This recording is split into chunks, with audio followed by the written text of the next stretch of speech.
What's up guys, welcome back to another Destiny 2 Joker's WoW video today. So we'll be going over the weekly reset guide for April 2nd and basically everything that has changed this week. Alright guys, we're here at the Drifter. Now depending on who you sided with, if you sided with the Drifter you can get your loyalty package from him, but if you sided with the Vanguard you can get your loyalty package from Ikora. So just keep that in mind so you can get some... Oh sweet, I got a Parcel of Stardust, sick.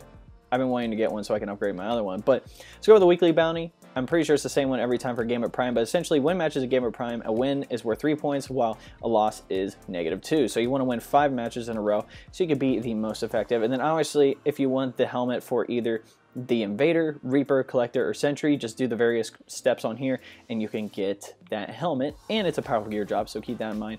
For normal Gambit, well I guess this also applies to Gambit Prime as well. We have earn 12 points in Gambit, wins add 3 points, losses add 1. So you could kind of combine these two together in Gambit Prime and get them both done at the same time, which is pretty cool. Also, just a heads up, for Gambit Prime specifically, all of the maps are now in rotation, so it's going to be random maps. So hopefully you don't get 2 maps, well I should say the same map 2 games in a row. And what's pretty cool is new Arcadian Deep 6, those new Gambit Prime maps are now available in normal Gambit as well, which is pretty sick. So yeah, we're here at Petra in the Dreaming City. As you can tell, we are at Resilvia, which means we are on the highest curse week. As you can tell, a lot of crap is going down. You can obviously go down to the Confluence and do the Shadow Throne, have a chance at the Dreaming City ship, which is the last piece thing I need for Cursebreaker. Makes me very, very salty, but let's go over her weekly bounties. So it looks like we have Dark Monasteries, the story mission, complete 8 daily bounties, the Ascendant Challenge, which is the first out of these 6, which is in the Aphelios Rest Lost Sector. So you should be able to find that on the map. And then we have Gateway Between Worlds. Again, we can go to the Queen's Court, but we don't know if she's going to be there. A lot of stuff is going down right now, like obviously with the Invitations of the Nine, they were like the clever one is in peril. Like, we don't know what's happening with her. So maybe we'll get some insight, maybe not. Maybe we'll figure out what the heck Aldrin's doing. I'm not sure, but still, I'm pretty excited.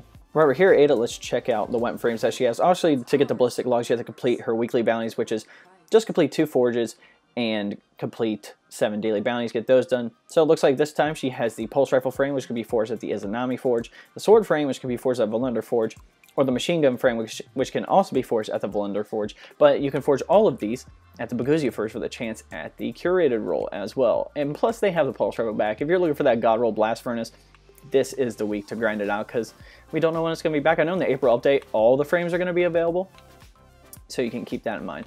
Let's go to the research weapon frames. We have capture 10 control zones in a Crucible match, complete 3 public events in the Dreaming City, summon up to 15 bloggers in Gambit, gather materials from resource nodes on any destination, and then defeat 2 strike bosses. We're here at Spider. Let's check out his one-in bounties. Obviously there are 14 in total. The top row gives you Tangled Shore gear. The bottom row does the same, but you also get some enhancement cores, so you can get those from there. But the powerful one this time is Blood Cleaver. I think that's the 3rd week in a row we've had Blood Cleaver. This is basically it's on IO. You have to take out this Gladiator. It's really not that bad. You just have to there's a suppression field where you can't use your weapons. Once you take down the suppression field, you can actually do damage to him, or if you can get him to pop out of the field, you can do damage to him there as well. Going over the Crucible, obviously you have your daily and weekly challenges, but the rotating playlist this time around is Breakthrough. Deploy the Breaker to expose your opponent's vault, then hack their vault to plunder its 4v4 accounts toward your Valor rank. So you can do that for the Crucible, maybe get some triumphs done if you don't have those yet. For the Vanguard, obviously for the daily heroic missions, the normal strikes, and the heroic adventures, the burn is the same. So it looks like we have Solar Burn, which basically solar damage is increased from all sources. Then you have your 2 daily modifiers. So if you want some specific ones, definitely just check back every day. And let's go over the Nightfalls here. So it looks like we have the Warden of Nothing, which is the one where you go down and take out the Warden Servitor. This can reward you the Warden's Law hand cannon. It's like a 2-round burst hand cannon. Very, very different. Next we have the Insight Terminus. This is the one where you face that giant Scion. This can reward you the Long Goodbye Sniper Rifle, which I hear could come with some pretty solid perks. So, and then we have Exodus Crash, Purge the Fallen. This is the one where it's like the invisible Marauder dude and all that great jazz. Do not use Blackout on this one. I forget what the reward on this one is, but I'm pretty sure it is either a ship or it's a Sparrow. It's a Sparrow. It's like a light blue Sparrow. And now I remember it. The flashpoint this time around is the Tangled Shore, so you can obviously do public events, loot lost sectors, and do the heroic adventures. So when you're doing this stuff, what's pretty cool is that if you go over here to your Triumphs tab and go under Lore, there should be a book called Most Loyal. This is the Varix lore book. Basically, if you complete like adventures or loot lost sectors, you have a chance to actually have these lore books drop. So if you're going for the chronicler title. I don't know how to talk. If you're going for that title, this would be the time to do it. I usually just farm the adventures. Today would be a good day, especially with heavyweight being on. You could really take them down. But yeah, if you want these, definitely go for them. You can obviously do our Core's milestone, which is complete 20 bounties, get a powerful gear drop. That one's pretty easy, but let's go to Sera Hawthorne and let's check out some of the clan bounties that are available this week. So it looks like we have mutual escalation, complete waves of escalation protocol with clanmates. Gotta do 5 of those. Win Crucible match with clanmates, gotta do 4. Complete any raid with clanmates, and once everybody gets their clan up to max rank, we can actually get access to the Gambit Prime one, which is complete matches of Gambit Prime with clanmates. I don't know how to talk today. It's really bad. So we also have the Strength of Memory challenge, which is the Ribbon challenge. If you can do the cheese, you automatically complete this thing. And then we have the Hold the Line challenge, which is for Scourge of the Past. I do not know it off the top of my head, but I'm assuming somebody has dropped a guide on YouTube.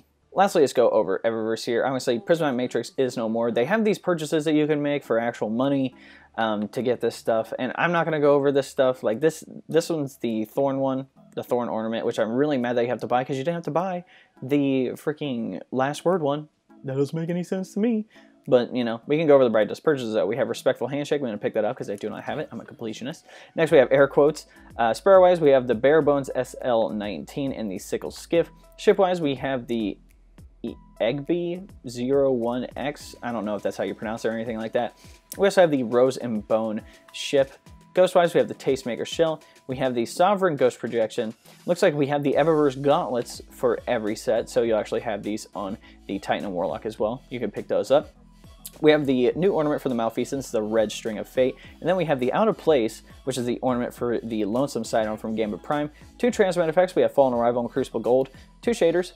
Flavido Core and Bumblebee, and then obviously we have the Gleam Boon of the Vanguard and Crucible and the Fire Team Medallion. We're now at the end of the video, guys. I hope you enjoyed it, but there are 3 things I want to go over. First up, my clan, the D1 Fire Team, is looking for active players in the Destiny community. Our members play all sorts of activities from casual PvE and PvP to the endgame content. If you're actively playing Destiny 2 and want the benefits of a bigger clan, the link to join is below. It'll say clan link. All you have to do is request to join, and myself or one of the admins will approve you. If you're with a smaller clan and want the benefits of a bigger clan, and you have, like, let's say, like 7 to 10 members, I'm just using that as an example, but if you want to come over, just send me a message on any of my social media links, and we'll try to get something set up.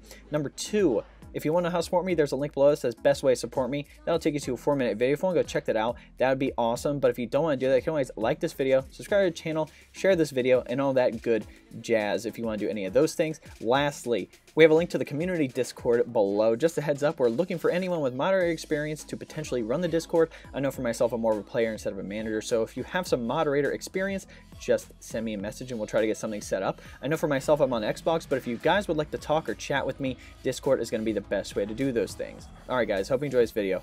We'll catch you next time.